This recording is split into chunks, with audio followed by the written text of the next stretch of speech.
ನಾನು ನೇತ್ರ from Sai filing. Last ವಿಡಿಯೋದಲ್ಲಿ ನಾವು ಪ್ರಾಡಕ್ಟ್ ರಿಪೋರ್ಟ್ ಮತ್ತೆ ಸಿಬಿಲ್ ಬಗ್ಗೆ ನೋಡಿದೀವಲ್ವಾ. ಈ ವಿಡಿಯೋವನ್ನ ನೋಡಿದಂತಹ ಮಂಡ್ಯದಿಂದ ಸಂತೋಷ್ ಕುಮಾರ್ ಅನ್ನೋರು ನಮಗೆ ಮೇಲ್ ಮಾಡಿದ್ದಾರೆ. ಈ ರಿವರ್ಸ್ ಚಾರ್ಜ್ ಮೆಕಾನಿಸಮ್ ಅಂದ್ರೆ ಏನು, ಇದು ಯಾರಿಗೆಲ್ಲ ಅಪ್ಲಿಕೇಬಲ್ ಆಗುತ್ತೆ ಅಂದ್ಬಿಟ್ಟು.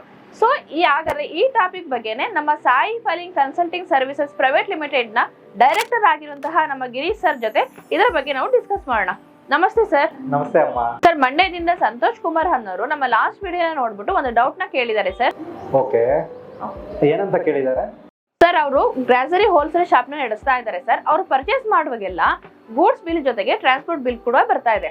ಅದರಲ್ಲಿ ಟ್ರಾನ್ಸ್ಪೋರ್ಟ್ ಅವರು GST ಕಲೆಕ್ಟ್ ಮಾಡಿಲ್ಲ ಅಂತ ಬರ್ತಾ ಇದೆ. ಸೊ ಈ GST ಡಿಪಾರ್ಟ್ಮೆಂಟ್ ಅವರು ಈ ರಿವರ್ಸ್ ಚಾರ್ಜ್ ಮೆಕಾನಿಸಮ್ ಅಲ್ಲಿ ಗೂಡ್ಸ್ ಟ್ರಾನ್ಸ್ಪೋರ್ಟ್ ಏಜೆಂಟ್ ರವರು ಈ GST ನ ಕಲೆಕ್ಟ್ ಮಾಡೋ ಹೋಗಿಲ್ಲ.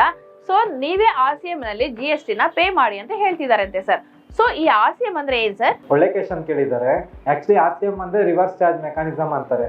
ನಾರ್ಮಲ್ ಆಗಿ GST ಅಲ್ಲಿ ಬಂದ್ಬಿಟ್ಟು ಸಪ್ಲೈಯರ್ ಯಾವಾಗಲೂ GST ನ ಪೇ ಮಾಡ್ತಾ ಇರ್ತಾರೆ. ಬಟ್ ಈ ಕೇಸಲ್ಲಿ ಹೇಗಾಗುತ್ತೆ ಅಂದ್ರೆ ಬೈಯರ್ GST ನ ಪೇ ಮಾಡೋಕ್ ಬರುತ್ತೆ. ಅಂದ್ರೆ ಸ್ಪೆಸಿಫೈಡ್ ಗೂಡ್ಸ್ ಅಥವಾ ಸರ್ವಿಸಸ್ ಅಂತ ಇರುತ್ತೆ. ಅದರಲ್ಲಿ ಏನಾಗುತ್ತೆ, ಬೈಯರ್ಗೆ ಲಯಬಿಲಿಟಿ ಬರುತ್ತೆ. ಅಂದ್ರೆ ಬೈಯರ್ GST ನ ಪೇ ಮಾಡೋಕೆ ಇದಾಗುತ್ತೆ. ಈ ಸಿಚುವೇಶನ್ ಆಕ್ಚುಲಿ RCM ಅಂತ ಕರೀತಾರೆ. ಸರ್, ಯಾವೆಲ್ಲ ಗೂಡ್ಸ್ ಅಂಡ್ ಸರ್ವಿಸ್ ಈ RCM ನಲ್ಲಿ ಅಪ್ಲಿಕೇಬಲ್ ಆಗುತ್ತೆ ಸರ್? ಗೂಡ್ಸ್ ಅಂತ ಬಂದಾಗ ಆಕ್ಚುಲಿ ರೇಷ್ಮೆ ಬರುತ್ತೆ, ಮತ್ತೆ ಕಚ್ಚಾ ಹತ್ತಿ, ಮತ್ತೆ ಕ್ಯಾಶ್ಯೂ ನಟ್ಟು, ಮತ್ತೆ ಬಂದ್ಬಿಟ್ಟು ಸ್ಟೇಟ್ ಮತ್ತು ಸೆಂಟ್ರಲ್ ಗೌರ್ಮೆಂಟ್ ಯೂಸ್ ಮಾಡಿರುವಂತ ವೆಹಿಕಲ್ಸ್, ಮತ್ತೆ ಲಾಟ್ರಿ ಟಿಕೆಟ್, ಇದೆಲ್ಲಾನು ಗೂಡ್ಸ್ ಅಲ್ಲಿ ಕವರ್ ಆಗುತ್ತೆ. ನೆಕ್ಸ್ಟ್ ಸರ್ವಿಸಸ್ ಅಲ್ಲಿ ಯಾವ್ಯಾವ ಬರುತ್ತೆ ಅಂದ್ರೆ ಮೈನು GTA ಅಂದ್ರೆ ಗೂಡ್ಸ್ ಟ್ರಾನ್ಸ್ಪೋರ್ಟ್ ಏಜೆನ್ಸಿ ಅಂತ ಬರುತ್ತೆ, ಮತ್ತೆ ಇನ್ಶೂರೆನ್ಸ್ ಏಜೆಂಟ್ಸ್, ಮತ್ತೆ ಲೋನ್ ರಿಕವರಿ ಏಜೆಂಟ್ಸ್. ಇದ್ರಲ್ಲಿ ಲೋನ್ ರಿಕವರಿ ಏಜೆಂಟ್ಸ್ ಅಲ್ಲಿ ಬಂದ್ಬಿಟ್ಟು ಪರ್ಸನಲ್ ಲೋನ್ಸ್ ಎಲ್ಲ ಇವಾಗ ನಾವು ಕಟ್ಟಿಲ್ಲ ಅಂದ್ರೆ ರಿಕವರಿ ಮಾಡೋದಕ್ಕೆ ಬರ್ತಾರಲ್ಲ ಅವ್ರ ಸರ್ವಿಸಸ್, ಮತ್ತೆ ಈ ವೆಹಿಕಲ್ಸ್ ಲೋನ್ಸ್ ಎಲ್ಲ ಕಟ್ಟಿದ್ರೆ ಸೀಸ್ ಮಾಡ್ತಾ ಇರ್ತಾರಲ್ಲ, ಇದು ಎರಡೂ ಕವರ್ ಆಗುತ್ತೆ. ಇದು ಬಿಟ್ಟು ಸ್ಪೆಸಿಫಿಕ್ ಆರ್ಟಿಸ್ಟ್ ಸರ್ವಿಸಸ್ ಅಂದ್ರೆ ಫಾರ್ ಎಕ್ಸಾಂಪಲ್ ಸಿನಿಮೋಗ್ರಫಿ, ಫೋಟೋಗ್ರಫಿ, ಮತ್ತೆ ಬುಕ್ಸ್ ಎಲ್ಲ ಬರೀತಾರಲ್ಲ, ಈ ಆಥರ್ ಸರ್ವಿಸಸ್, ಮತ್ತೆ ಕಾಪಿರೈಟ್ ಎಲ್ಲ ತಗೊಂತಾ ಇರ್ತಾರೆ ಕೆಲವು ಇನ್ವೆನ್ಷನ್ಸ್, ಮತ್ತೆ ಡ್ರಾಮಾ ಪ್ರೊಡ್ಯೂಸರ್ಸು, ಇವೆಲ್ಲಾನು ಅದರಲ್ಲೇ ಕವರ್ ಆಗುತ್ತೆ.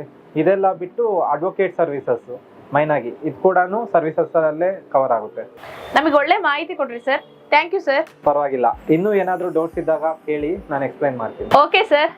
ನಿಮಗೂ ಕೂಡ GST and income tax related ನ ಡೌಟ್ಗಳಿದ್ರೆ ಅದನ್ನ ನಮ್ಮ support@saifiling.com ಗೆ ಮೇಲ್ ಮಾಡಿ. ಅದನ್ನ ನೆಕ್ಸ್ಟ್ ವಿಡಿಯೋದಲ್ಲಿ ಡಿಸ್ಕಸ್ ಮಾಡೋಣ. ಮತ್ತೆ ಮುಂದಿನ ವಿಡಿಯೋದಲ್ಲಿ ಭೇಟಿ ಆಗೋಣ. Thank you.